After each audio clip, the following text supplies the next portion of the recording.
皆さん、こんにちは。三日日わっしょい内藤チャンネルです。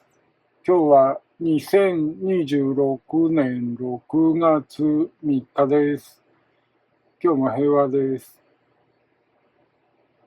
台風待ちの一日でしたが、あちこちガタガタいろいろあったようですが、ここらはそうでもありませんでした。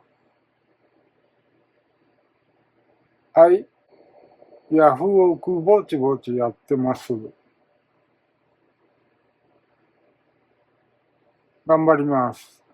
はい。じゃあ、そういうことで。